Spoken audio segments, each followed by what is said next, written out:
Hello everyone, പുതിയൊരു വീഡിയോയിലേക്ക് എല്ലാവർക്കും സ്വാഗതം. ഇന്ന് നമ്മൾ സക്കമത്തോ ഡേയ്സ് എപ്പിസോഡ് 4ന്റെ വിവരണമായിട്ടാണ് വന്നേക്കുന്നത്. അപ്പൊ നമുക്ക് വീഡിയോയിലോട്ട് പോവാം.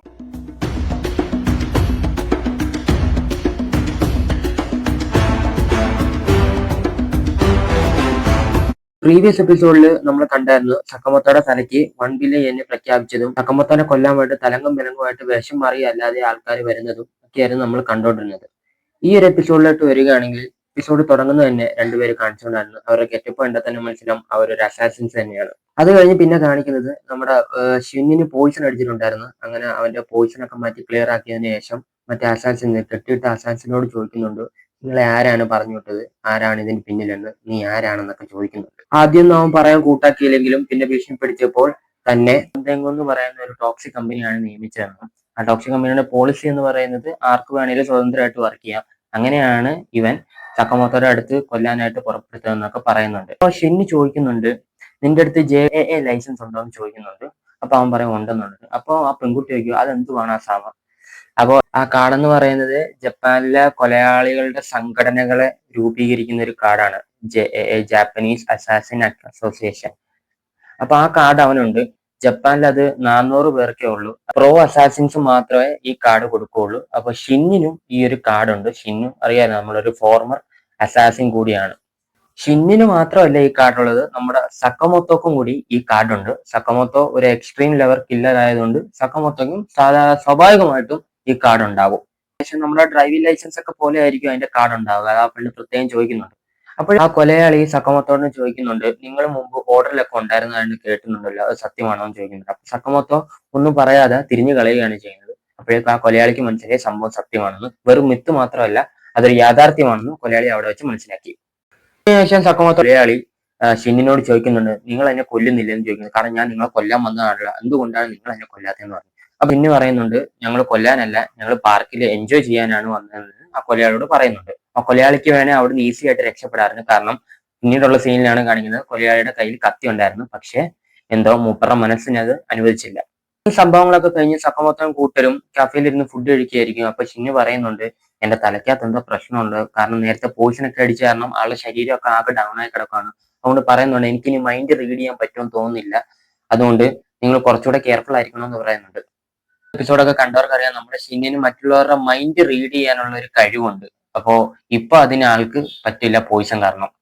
സക്കമോത്തോയുടെ ഭാര്യ വന്ന് പറയാൻ, നിങ്ങൾ എന്തായാലും എന്നിൽ നിന്നോ മറയ്ക്കുന്നുണ്ട്, എന്താണ് കാര്യം, നിങ്ങൾ ഇന്ന് പാർക്കിൽ എൻജോയ് ചെയ്യാൻ തന്നെയാണോ വന്നതെന്നൊക്കെ ചോദിക്കുന്നുണ്ട്. കാരണം സക്കമോത്തോ ഒരു അസാസിനാണെന്ന് ഭാര്യയ്ക്ക് അറിയാമെങ്കിലും തന്നെ പുറകെ കൊല്ലാൻ അസാസിൻസ് ഉണ്ടെന്ന് ഭാര്യയ്ക്ക് ഇതുവരെ അറിയത്തില്ല. ഭാര്യയോട് ഇതുവരെ അവരൊന്നും പറഞ്ഞിട്ടില്ല തന്നെ കൊല്ലാൻ വന്നിട്ടുണ്ടെന്നും അസാസിൻസ് വന്നിട്ടുണ്ടെന്നും പാർക്കിൽ എന്തിനാണ് വന്നതെന്നൊന്നും സക്കമോത്തോയും കൂട്ടരും ഭാര്യയോടും കൊച്ചിനോടും ഇതുവരെ ഒരു കാര്യവും വെളിപ്പെടുത്തിയിട്ടില്ല.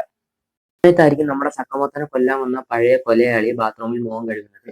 അപ്പോഴേക്കും ആ പുറകിലുള്ള രണ്ടുപേരും വന്ന് ഇവരെ ട്രാപ്പ് ആക്കുന്നുണ്ട്. സക്കമോത്തോ എവിടെയാണെന്ന് അന്വേഷിക്കുന്നുണ്ട്. അവരെങ്ങോട്ട് പോയെന്നൊക്കെ ഇവനോട് ചോദിച്ചു മനസ്സിലാക്കുന്നുണ്ട്. ഇവരെ രണ്ടുപേരെയും കണ്ടാല് നോർമൽ ആൾക്കാരെ പോലെ തോന്നുമെങ്കിലും 2 കൊല്ലം മുമ്പ് നടന്ന ബാൽക്കൻ യുദ്ധത്തില് ഈ 100ഓളം പേരെ ഇവർ രണ്ടുപേരും ഒറ്റയ്ക്ക് കൊല്ലുകയാണ് ഉണ്ടായത്. അതായത് ഈ കൊലയാളി വന്ന അതേ കമ്പനിയുടെ തന്നെ ഏറ്റവും മോസ്റ്റ് ഡേഞ്ചറസ് ആണ് ഇവർ രണ്ടുപേരും. ഇവരെ ചെറുതാക്കി കാണാൻ പറ്റൂല എന്ന് അവന് നേരത്തെ തന്നെ മനസ്സിലായി. സക്കമോത്തോനെ ഇവരെങ്ങനെ ഹാൻഡിൽ ചെയ്യുമെന്ന് അവനൊരു ചെറിയ ആശങ്ക അപ്പോഴുണ്ടായി. ഈ സമയങ്ങളിൽ ഷിന്ന് സക്കമോത്തോയുടെ കുടുംബത്തെ കൺവിൻസ് ചെയ്യാൻ നോക്കുന്നുണ്ട്, ഞങ്ങള് കള്ളമൊന്നുമല്ല പറയുന്നത്, ഇവിടെ ഒരു ഡേഞ്ചറും ഇല്ല, നിങ്ങൾക്ക് അങ്ങനെ വെറുതെ തോന്നിയായിരിക്കും എന്നൊക്കെ പറയുന്നുണ്ട്. അങ്ങനെ സക്കമോത്തോയും ഷിന്നും അവിടുത്തെ രംഗം തണുപ്പിച്ചതിന് ശേഷം ഇവര് നെക്സ്റ്റ് റൈഡിലോട്ട് പോകാൻ തീരുമാനിക്കുകയുണ്ടായി.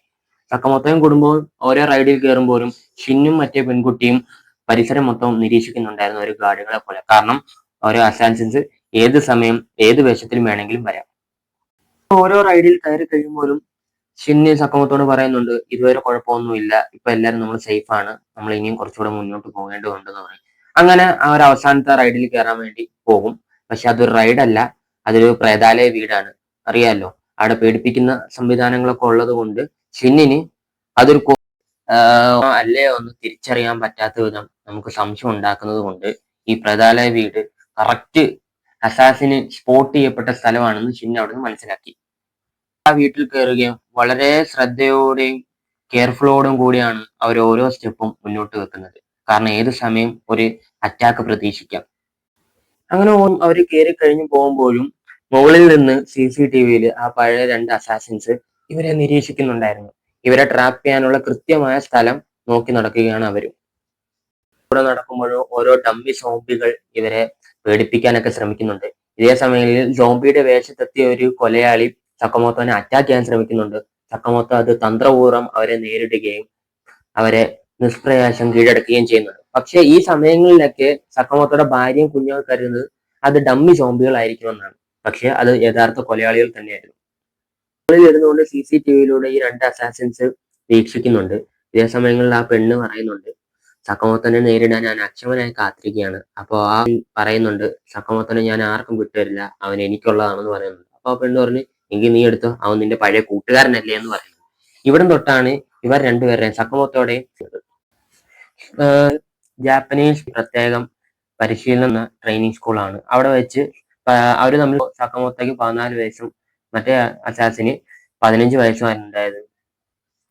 സ്റ്റൈല് കണ്ടും ഫൈറ്റിംഗ് സ്റ്റൈലും ഷൂട്ടിംഗ് സ്റ്റൈലൊക്കെ കണ്ട് മൂപ്പര് സ്വാഭാവികമായിട്ട് ഇംപ്രസ് ആവുകയും സക്കമോത്തോയുടെ ഒരു ഫ്രണ്ട്ഷിപ്പിലൂടെ ചേരുക. അവിടെ തൊട്ട് അവർ രണ്ടുപേരും ഭയങ്കര കൂട്ടാവുകയാണ്. ഒരുമിച്ച് പർച്ചേസ് ചെയ്യാൻ പോകും, ഒരുമിച്ച് കുളിക്കുകയും ഒരുമിച്ച് ഭക്ഷണം കഴിക്കുകയും അന്ന് മുതൽ അവർ ഉറ്റ സുഹൃത്തുക്കളായി മാറുകയാണ് ഉണ്ടായത്. കാണാൻ നല്ല സുന്ദരനായതുകൊണ്ട് സക്കമോത്തോക്ക് ഒരുപാട് പ്രപ്പോസൽസും ഉണ്ടായിരുന്നു. പക്ഷെ മറ്റേ ആൾക്ക് ഇതൊന്നും കിട്ടുന്നില്ല. അതിന്റെ ഒരു ജലസി മൂപ്പർക്ക് സക്കമോത്തോടെ ഉണ്ടായിരുന്നു. പക്ഷേ എന്തൊക്കെ പറഞ്ഞ സക്കമോത്തോനോട് ബഹുമാനവും സക്കമോത്തോയുടെ ആ ഒരു ശൈലിയോടും മൂപ്പർക്ക് പ്രത്യേക തരത്തിലുള്ള ഒരു സ്നേഹമായിരുന്നു. സക്കമോത്തോയെ ഒരു കൂടപ്പറപ്പിനെ പോലെയായിരുന്നു സ്നേഹിച്ചിരുന്നത്. പക്ഷേ സക്കമോത്തോ റിട്ടയർ ആയപ്പോൾ മൂപ്പർക്ക് സക്കമോത്തോനോട് അതിയായ ദേഷ്യവും പകയും കൊല്ലാനുള്ള ദേഷ്യവും ഉണ്ടായി. ഈ സമയത്ത് കൂട്ടിനും പ്രേത വീട്ടിലൂടെ നടന്നു പോകുന്നുണ്ട്.